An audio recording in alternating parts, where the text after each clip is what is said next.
नमस्कार दोस्तों, आप सभी का स्वागत है आपके अपने YouTube चैनल पर। दोस्तों, आज हम भारत के सभी प्रतिष्ठित लेखकों में से एक श्री जगदीश चंद्र माथुर जी की एक संवादित कहानी पर चर्चा करेंगे, जिसका शीर्षक है रीढ़ की हड्डी। दोस्तों, कहानी शुरू करने से पहले मैं आपको बता देना चाहता हूँ कि इस कहानी में महिलाओं की शिक्षा एवं समाज के नज़रियों को बदलने की ज़रूरत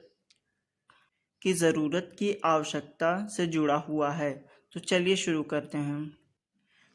दोस्तों, कहानी कुछ इस प्रकार है कि माननीय गोपाल प्रसाद जी और उनका बेटा शंकर श्री राम स्वरूप और प्रेमा जी की बेटी उमा को देखने के लिए उस दिन आने वाले रहते हैं। राम स्वरूप जी और उनकी पत्नी और उनका नौकर रतन तीनों लोग एक कमरे को व्यवस्थित करने में लगे रहते हैं। हर तरह की चीज़ें उसमें, हर तरह का नाश्ता पानी उपस्थित करते हैं। साथ ही साथ संगीत के भी कुछ साधन वहाँ मौजूद रहते हैं, जैसे कि सितार, तबला आदि। दोस्तों, ये बात रहती है कि तभी उनके राम स्वरूप जी की पत्नी प्रेमा वहाँ आती हैं और उनसे मुआवजा लेती हैं कि सब काम कैसे चल रहा है। राम स्वरूप जी कहते हैं, अभी तक तो सब ठीक चल रहा है, तुम अपना बताओ कि खान पान की व्यवस्था सब ठीक है ना। उनकी पत्नी कहती हैं, हाँ हाँ सब ठीक ही है, बस एक समस्या है। वो राम स्वरूप जी पूछते हैं, क्या समस्या है। वो कहती है, माखन नहीं मिला। कहती हैं, इतनी। राम स्वरूप जी हड़बड़ा जाते हैं और कहते हैं, ये क्या कह रही हो, माखन नहीं। तुमने मुझे ये पहले क्यों नहीं बताया। मैं किसी को कहकर माखन मंगवा लिया होता, और माखन की दुकान भी यहाँ से दूर है। खैर कोई बात नहीं, उनकी पत्नी कहती हैं। तो फिर कहते हैं कि क्यों कोई बात नहीं, समस्या तो हो गई है।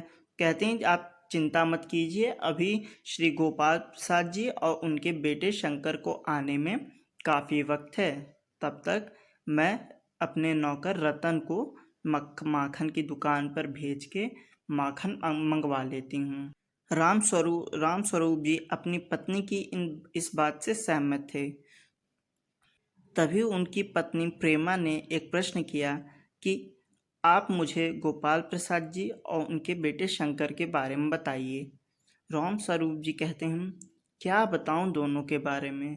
दोनों पढ़े लिखे हैं, बहुत प्रतिष्ठित हैं, समाज में उठते बैठते हैं, अच्छा कमाते हैं खाते हैं, परंतु उनकी सोच अभी बहुत पीछे है। उनकी पत्नी पूछते हैं, क्यों, क्या हो गया ऐसा। तो राम स्वरूप जी बताते हैं, कहते हैं कि वो इतना पढ़े लिखे होने के बावजूद भी वो अभी कम पढ़ी लिखी लड़की चाहते हैं। वो बस चाहते हैं कि उनकी बहू बस इंटरमीडिएट पास हो, इससे अधिक वो पढ़ी लिखी ना हो, क्योंकि उनका मानना है कि ये जो नौकरी का काम है ये केवल मर्दों का है, औरतों का काम ये सब नहीं है। इस बात पर उनकी पत्नी प्रेमा थोड़ा सा विरोध करती है, क्योंकि उनकी बेटी उमा पढ़ने में बहुत तेज रहती है और उसने कई सारी डिग्रियां हासिल कर रखी रहती हैं। तो उमा के थोड़े नखरे भी रहते हैं। वो पाउडर और ये सब जो आजकल की मेकअप की चीज़ें हैं ये सब नहीं पसंद करती थी। राम स्वरूप जी कहते हैं, आजकल की लड़कियां चाहे जितनी सुंदर हों, परंतु बिना चार पौवा मेकअप किए हुए वो घर के बाहर नहीं निकलती हैं। और एक तरफ ये मेरी बेटी है, मूर्ख, मेकअप ही नहीं करती है, ना पाउडर लगाती है। आज उससे कह देना कि बिना पाउडर लगाए नीचे ना आए। प्रेमा जी कहती हैं कि आप ही कहिए, मेरी बात तो वो मानती नहीं है, आपने ही पढ़ा लिखा कर उसे इतना सिर पे चढ़ा रखा है। अरे, एक हमारा ज़माना हुआ करता था जब ना पढ़ाई था न लिखाई, आ आ इ ई सीख लिया और 1 से लेकर 100 तक गिनती सीख लिया, बहुत था। अब पता नहीं ये MA BA ये सब करके क्या फ़ायदा होने वाला है। ये सब बातें रतन, उनका नौकर, दरवाजे के बाहर खड़े होकर सुन रहा था। तभी राम स्वरूप जी की नज़र उस पर पड़ी। तो राम स्वरूप जी कहते हैं, अबे तू अभी तक गया नहीं माखन लाने, अब क्या जब वो लोग चले जाएंगे तब जाएगा। तो रतन दौड़ के चला जाता है माखन लाने के लिए। फिर एक कोने की आड़ से उनकी पत्नी प्रेमा देखती हैं कि दो लोग आ रहे हैं, तो दोनों लोग समझ जाते हैं कि वो गोपाल प्रसाद और शंकर हैं। तो दोनों लोग तैयारियां करने लगते हैं, हड़बड़ाहट में सब इधर उधर करने लगते हैं। सब देखते हैं कि जलपान की व्यवस्था ठीक है नहीं। दोनों लोग आपस में कुछ बातें करते हैं कि कौन सा सामान कहाँ है, ये है वो है। तो उनकी पत्नी बताती हैं कि हाँ ये जलपान यहाँ है, ये है वो है। तो फिर राम स्वरूप जी कहते हैं कि अच्छा ठीक है, थोड़ी देर हो जाएगी तो मैं तुम्हें आवाज़ लगाऊंगा, तो तुम उमा को पान के साथ नीचे भेज देना। वो कहती हैं ठीक है। ये कहने के बाद उनकी पत्नी वहाँ से चली जाती हैं और फिर वो आते हैं, दोनों लोग आते हैं। जैसे ही वो दरवाजे के पास पहुँचते हैं, राम स्वरूप जी उनका बहुत अच्छे से स्वागत करते हैं, उन्हें लाते हैं और अच्छे से बैठाकर उनसे खूब हालचाल होती है।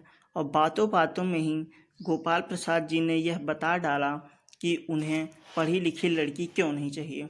इस बात को कहते हुए उन्होंने कुछ तर्क भी दिए, जैसे उन्होंने कहा कि शेर के शरीर पे बाल होते हैं परंतु शेरनी के नहीं। दोस्तों, पार्ट 1 यहीं समाप्त होता है। मुझे पूरा उम्मीद है कि आपको यह वीडियो पसंद आया होगा। अगर आपको यह वीडियो पसंद आई है तो लाइक, सब्सक्राइब, शेयर ज़रूर करें। धन्यवाद। और अगले वीडियो की प्रतीक्षा करें, वो बहुत जल्द आपके पास आएगी।